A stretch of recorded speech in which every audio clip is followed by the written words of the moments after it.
Hi guys and welcome back po sa Star Page Philippines.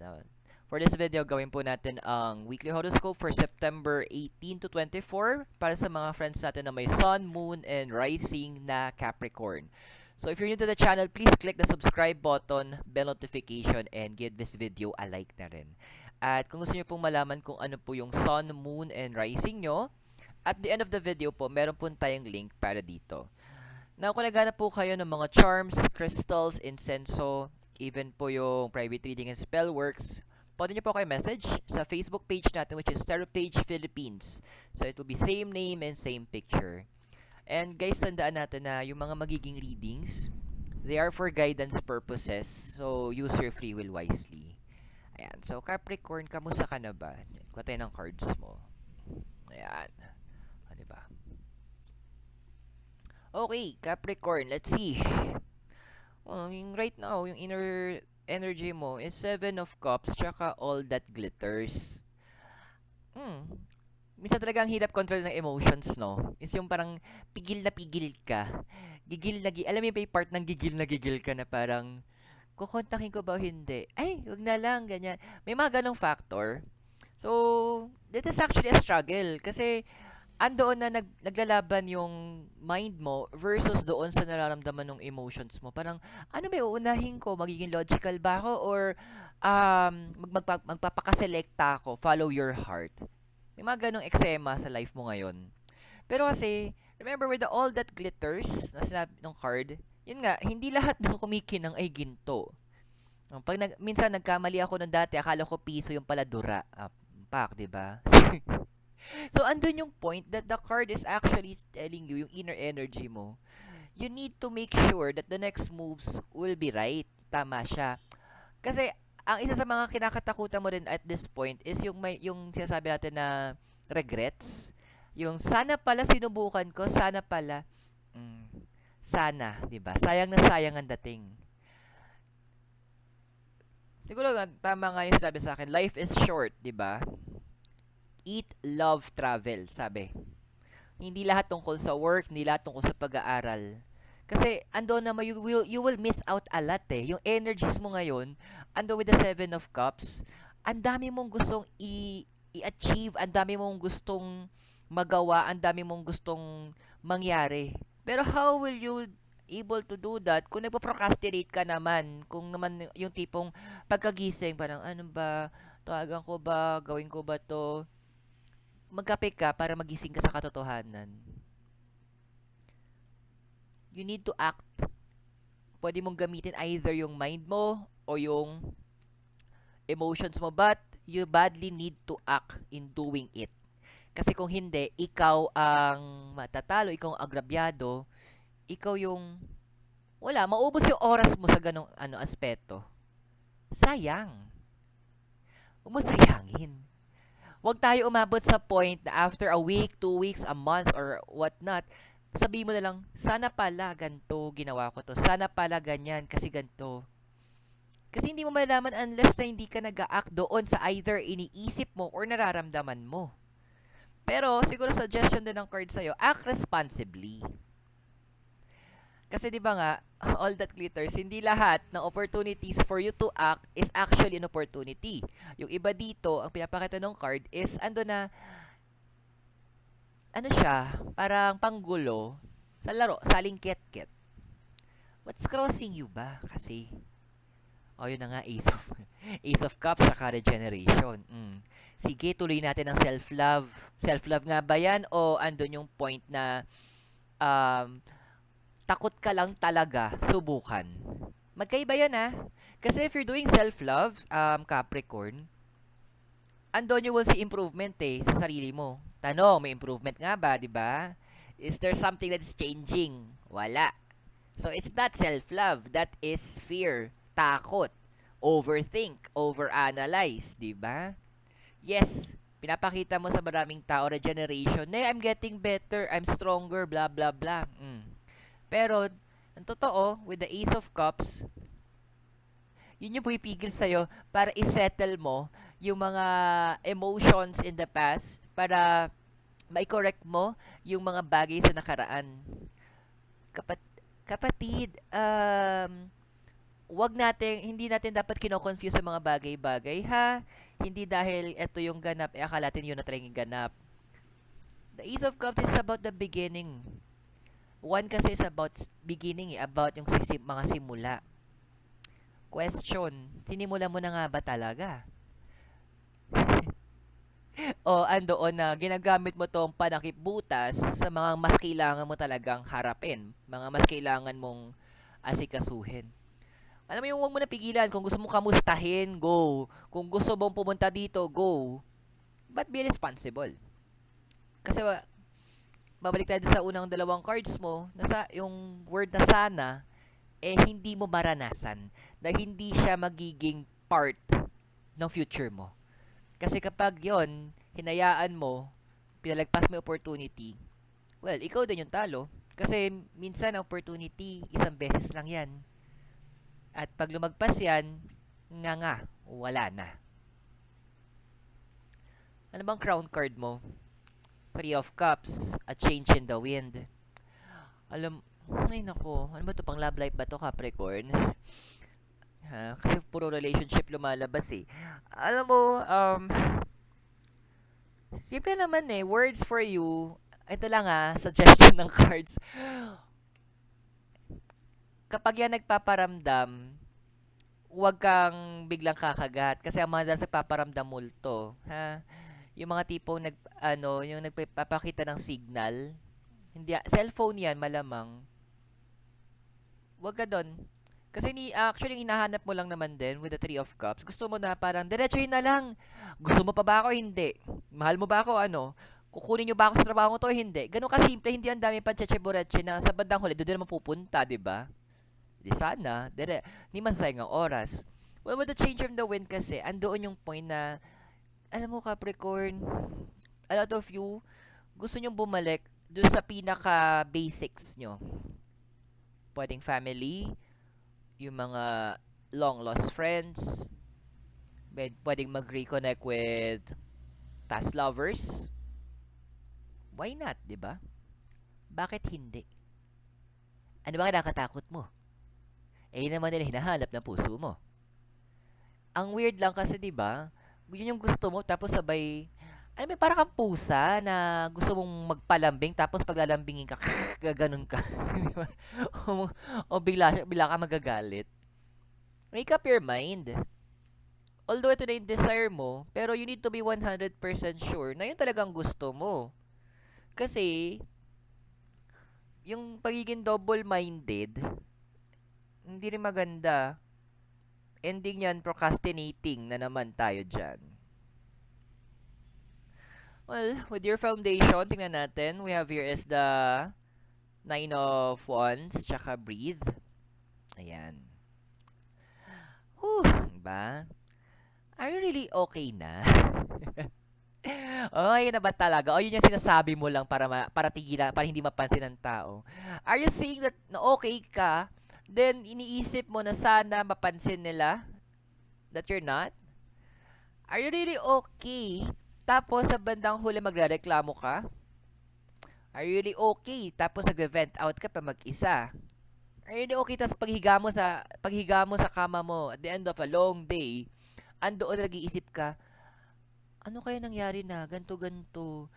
Ano, sana may makapansin naman na hindi ako talaga okay, may mag-approach. May approach naman sa'yo. You're turning them down. No naman doon, Capricorn. Binibigyan ka na nga ng universe ng people to lean on para may makausap. Problems, hindi mawawala yan. Part siya ng buhay natin. Never pinromise ng universe, never pinromise ni God that there will be smooth sailing tayo na walang bagyo. Darating at darating yan. Ayun nga, kumulo ko narinig nyo. Pero ang promise kasi, every after the rain, there's always a rainbow. The promise of a better life. Ang promise of a new beginning. At maganda nito, tuwing nagbabagyo, umuulan, pagkatapos nun, mas mayayabong ang mga halaman. Because andun yung point that the rain ng buhay natin, andoon na binibigyan niya ng kailangan natin. Tulad ng mga halaman, kailangan niya ng tubig mula sa langit. Your recent past. Queen of Cups. Blessed. It's really fun, no, na this goes kasi it's either kung ikaw yung tumatayong ina, ikaw yung ina, mahal mo yung ina mo, or grandparents mo, someone that you are looking up to as a mother figure, pwedeng tita or kaibigan. It's a good thing that andun yung mag-reconnect ka. Kaya di ba, recently parang more on reconnection yung nangyayari sa'yo with sa mga female energies. Like your mother or yung tita or ate. Kasi andun yung point na may dala silang wisdom na kapag natanggap mo, ikaw yung parang, ay oo nga, parang self-realization. May mga moments na iba parang nahihingian kayo, hold up tayo, ganyan. Pero andun kasi may self-fulfillment na ako yung parang masasabi mo, ako yung nakagawa ng paraan to solve etong problema to. Ako yung nandoon para maayos siya. And that is so perfect, Capricorn. Hindi mapapalitan ng kahit na anong financial or physical things yung blessing of having that moment na ikaw yung nandoon to be the blessing for that person or for those people. No. Sabi nila, when you give, gusto ko sinabi, kung tama ako, Luke chapter 8 yata yun, hindi ko maalala. Sabi doon, when you give, it comes back to you. Tapos pag binasa mo siya, give, it will come, di ba, nag-give ka isa. It will come back to you, good measure, pressed down, shaken together, running over. And the measure that you have used will be used for you. 7 beses lagi yung balik. It's the law of karma. It's the law of give and take. Babalik siya, yung mga bagay na binigay mo, hindi man the same na binigay, but pwede mo balik siya in different ways na magiging useful para sa'yo. So, universe ang bahala kung paano niya gagawin. Pwedeng nagbigay ka to your family for this amount, sabihin natin, ang kapalit sa'yo nun, more clients. Meron ka ng work, better health, better relationships, ang dami. Peace of mind, yung calmness of the heart, ang dami pwedeng ibigay and exchange ng universe. So, huwag mo i-limit. Enjoy it. Namnamin mo. Kasi deserve mo yun. Huwag mong pipigilan yung sarili mo tanggapin yun kasi yung parang, ay, parang hindi naman yata ako deserve nun. Sana, deserve ako. Oo, sana ka na sana, mababato na kita Deserve mo nga. Let's look at you sa future na ikaw. So, we have here the Page of Wands and no place like home. Okay. Kaya pala nagkaroon ka ng moment na pinabalik ka from your family, sa mga loved ones mo, or yung sa female energies, because you will be going out again. Kumbaga, nag-recharge ka lang. So, right now, the universe will drag you. Drag talaga. The universe will lead you na andoon na lumabas and to be a better version. And ikaw naman yung magbibigay. With the Page of Wands, Page is a younger female energy Hindi ako magtataka na magkakaroon ka ng mga tao na in a way aalagaan mo. Andoon na bibigyan mo sila ng matawag nating tahanan kasama mo. Mabibigyan mo sila ng way of escape. A way of healing their past. Di ba kailangan mo din naman, di ba? Actually, may basa nyo, paano ako mag-heal sa iba? Ako nga. Yun As you heal others, you are also healing yourself. As you bless others, you're also being blessed. The law of karma. 7-folds ang balik. If you heal one person, 7 of your wounds could be healed by the universe. Huwag ka na mag-procrastinate. Huwag ka na magdalawang isip pa. Huwag mo na overanalyze, ha? Sumasakit din ang ulo ko sa'yo. I know a lot of people who are Capricorn. Minsan masakit sa ulo kausap. Minsan kailangan nyo talaga direct in the face na eto talaga yon. So, the guards, alam mo, ang ganda ng mga plans mentoring, mothering, hindi lahat kayang gawin yon, hindi lahat magagawa yon. Pero Capricorn, this time, binibigyan ka ng opportunity ng universe na gawin yon. Na I tell you, nung ginawa ko yon, iba yung fulfillment na natanggap ko. Your physical environment sa card of justice and chaos and conflict. Yeah, ganun talaga. Kaya minsan sarap sabihin sa mga tao, di ba? Pag inggit, pikit. Tsaka yung tipo na nakakapikon lang, parang ang simple lang naman sa hinihiling mo, tapos ang dami pa nilang hanash, pero balik ta rin natin, di ba? Balikan natin ng konti nakaraan. Yung totoo, sino mas maraming nayambag? Di ba ikaw? Sino mas maraming nabigay? Di ba ikaw? Sino mas nag-invest sa sarili? Isn't it you? Tapos kung makademand sila, makapagsabi sila, ganun talaga. Life, the world, literal, it's unfair. Totoo siya. When the card of justice naka-reverse, totoo. Huwag mo na lang patulan muna. Help is on its way, sabi ng universe. This is naman to yung emotional environment mo. So, meron tayong Two of Swords and Here and Now. Ang katawa lang, no? May mga tao pa rin na kaya tayong saluhin. May mga tao na willing tayong tulungan. Pero paalala ng universe na tumanaw din tayo ng utang na loob. And bilang isang magiging receiver ka this time, habang ngayon nagre-receive ka pa, maglagay din tayo mismo, mag-set ng boundaries na we will not ask for anything more than what we need. Na hindi tayo hihingi ng lagpas pa sa kailangan natin. Because, kung kailangan natin to something to get by, sabi natin, panawid sa araw na yon kasi petsa de peligro, yun, hanggang dun lang. Kasi mahirap din naman na magkautang-utang din tayo at pwedeng maging cause yun ng problems sa relationships. And I'm sure, very aware ka dito, di ba? Ang hirap paghagalap ng mga nautangan, di ba? Kulamin natin. Kontakin mo ako. Para mabayaran ka na din, no? Kasi yung Two of Swords here, sometimes kailangan mo maging yung mga sana mo, speak out mo na. Sabihin mo. Tell it. Maging honest ka na. Huwag na yung tipong bulong-bulong ka dyan, tapos puro sana, bekenime, mga ganon. Hindi. Let's not do that. Huwag natin pahirapan ang ating sarili, Capricorn. It is time that you allow yourself to be open. Your hopes and fears. 10 of Cups to the sea.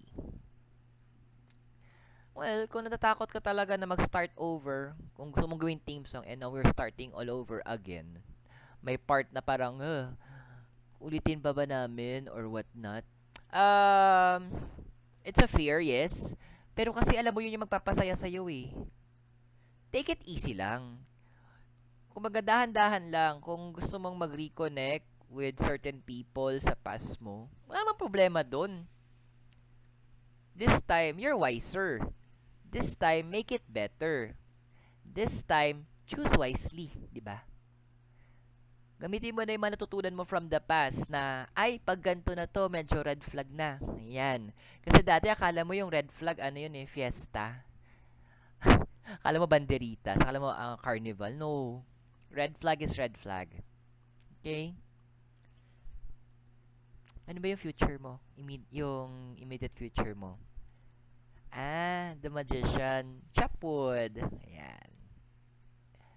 Well, Capricorn.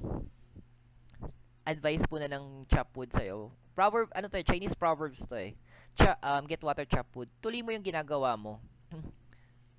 Tuloy mo lang kasi kahit gano'ng kalaki yung kahoy na chinachop, eventually, magiging panggatong to. Magagamit mo. Pero pinapaalala din sa'yo ng card of the Magician, take time to also relax. Sa pag-relax mo, please naman, hindi mo iisipin yung mga next moves mo. Yung sa pag-relax mo, please naman, hindi yung nag-iisip ka anong gagawin mo susunod. Kaya nga, relax eh. Kung gusto mo maglagay ng soft music, piano, or violin soundtrack, gawin mo. Kung gusto mo magbabad sa banyo maligo, ang mainit na tubig, gawin mo. Gusto mo lumabas, mag-isa, just to breathe, why not? Walang mali. Kasi yun yung na-open ng universe sa'yo ngayon eh. Whatever you're doing right now, you're on the right track. Yung sinasabi ng universe. Kailangan mo na ituloy. Stop questioning things. Na bakit ganito? Sana ganito na lang sana. Ayan na naman tayo sa sana mo eh. You're very powerful. Hindi mo lang ina-acknowledge, Capricorn. Ang lakas mo, hindi mo lang to binibigyan ng tamang panahon o atensyon. There's more about you. And as you continue doing what you are doing, unti-unti, ipapakita ng universe sa'yo antong mga to. At naway nakatulong po ang mga readings natin sa'yo at tandaan yung mga naging readings. They are for guidance purposes. Use your free will wisely. And kung bago kayo sa channel, please click the subscribe button, bell notification, and like this video as well. Kung gusto nyo pong tulungan na mas lumago po ang ating channel, please click the join button sa baba or yung think na may heart po. And if you're looking again for private readings, even yung mga spellworks, incenso, crystals, and charms, or spellworks yung prosperity, pwede nyo man ako i-message sa Tarot-Page Philippines Facebook page. We have it has the same name and same picture as well. So, Capricorn, maraming salamat sa'yo. God bless, Namaste, Hare Krishna, and blessed be. Naway magkita kita very soon. And all the way from Baguio, I hope you take care and God bless. Goodbye po.